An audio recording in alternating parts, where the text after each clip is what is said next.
All right, today we're talking about an article that recently came out that talks about large language model performance being affected through giving examples and how the performance can be improved by sharing examples with the AI. And this really has a lot of implications. We've talked a lot on this channel before about how if you want to get good results from the AI, you have to give it the right prompts.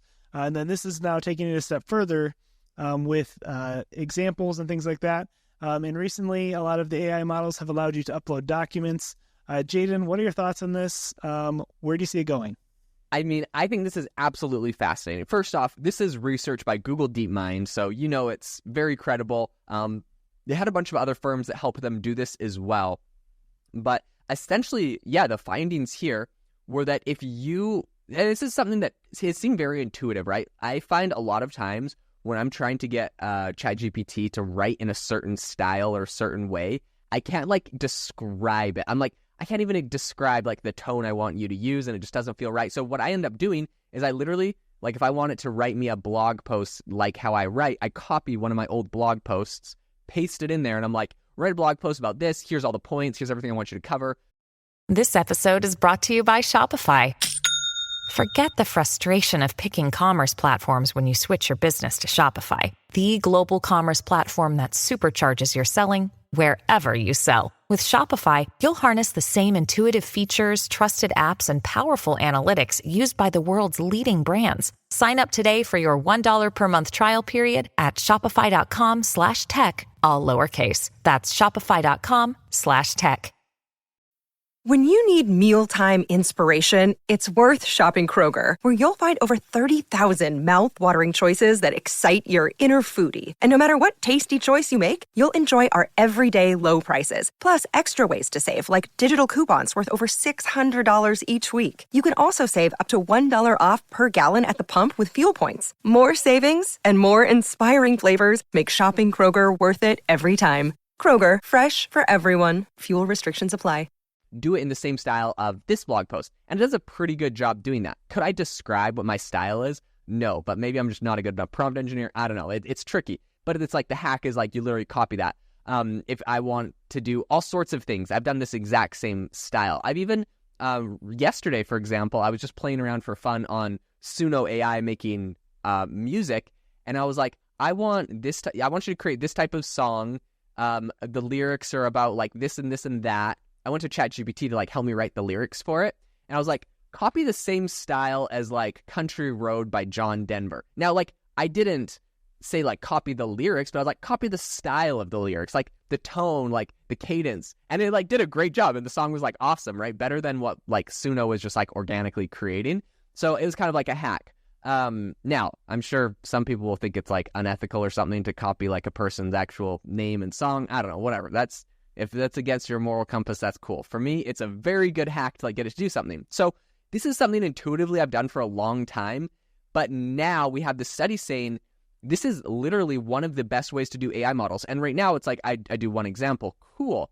They're saying hundreds or thousands of examples in the prompt itself are how you make these things really, really good. Before, this never used to be super possible because the context windows, right? ChatGPT is you only can upload pretty much a page.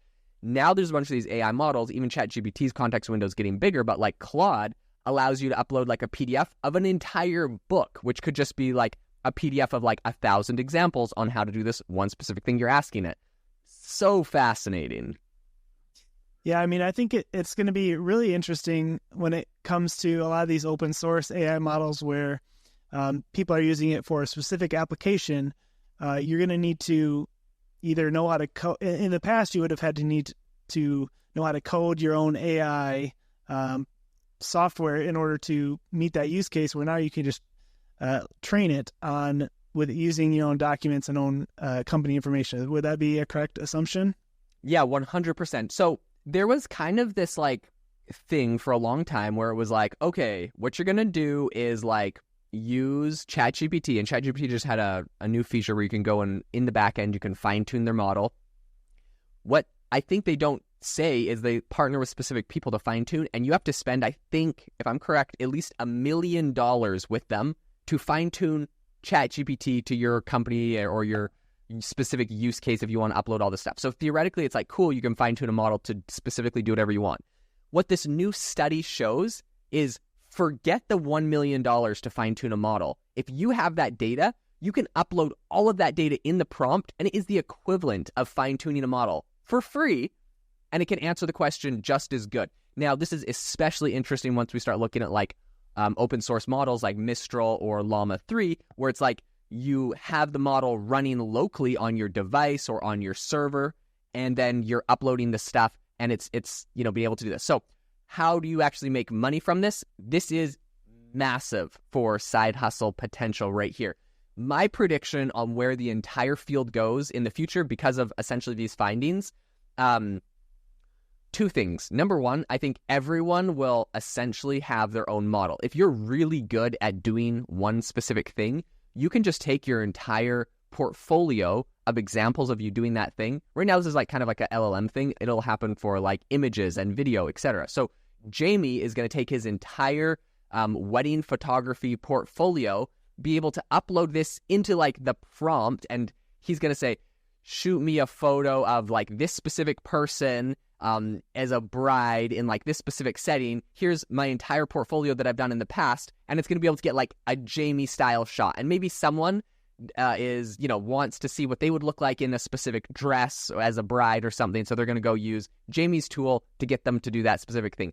My prediction is everyone will have their own AI models, but you don't actually have to fine-tune or train your own AI models. You're going to use these foundational models that are already created, and you're just going to upload all of your own data into them, into the prompt itself. No need to fine-tune, and boom, you have Jamie's custom AI model.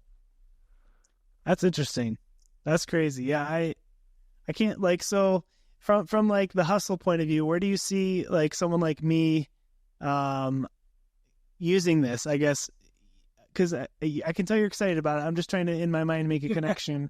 The wedding photography one is good because it's like combining images. Like, I don't know.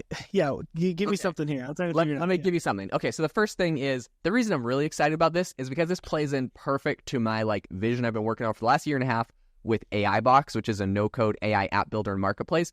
And my prediction is always that there'll be millions of AI models in the future people are going to want to use. And then my assumption for the last, I would say, 9 months or so has been going in one direction, but this validates it, which is essentially everyone will be able to create the equivalent of their own AI models on AI Box. So you'll be able to go to AI Box, pick, let's say, ChatGPT or Llama or Mistral as like your model that's going to be used for your tool. You'll be able to upload all of your data into the prompt, and you'll be able to create really cool applications that do specifically what you're a professional at. So let's say you're a professional ghostwriter for Twitter. Like, it is crazy. So these guys are making like 15 grand a month ghostwriting like tweets for Twitter. And they're just like really, really good at making these really clever or edgy or sarcastic or whatever like their style is tweets. And some people really resonate with that style. They'll pay them 15 grand to like write their Twitter tweets for them, right?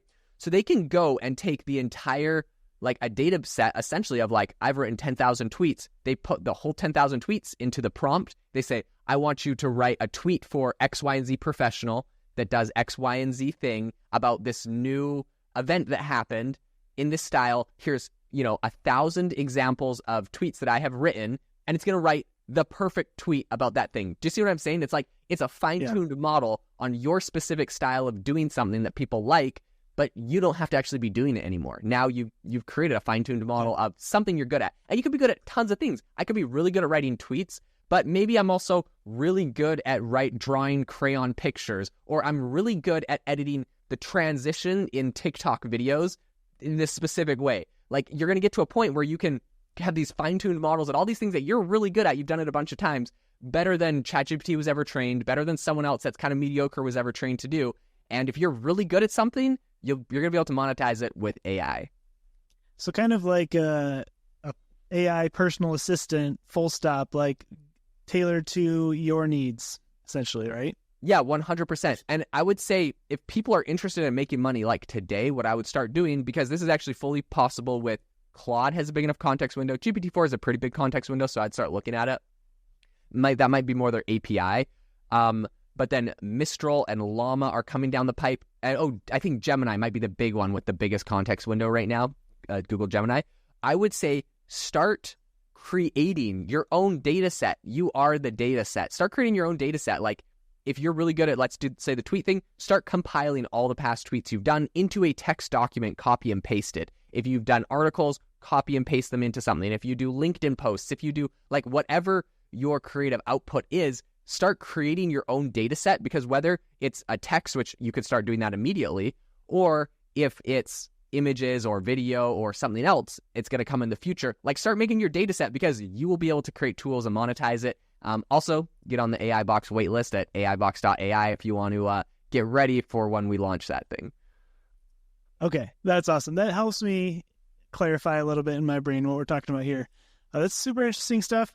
If you enjoyed this episode, be sure to follow us and drop us a review. We really appreciate that. And feel free to ask us any questions too. We love to answer those. So if you have a nagging question, drop us a nice review and ask your question. We'll do our best to answer it. Thanks for listening, and we'll talk to you next time.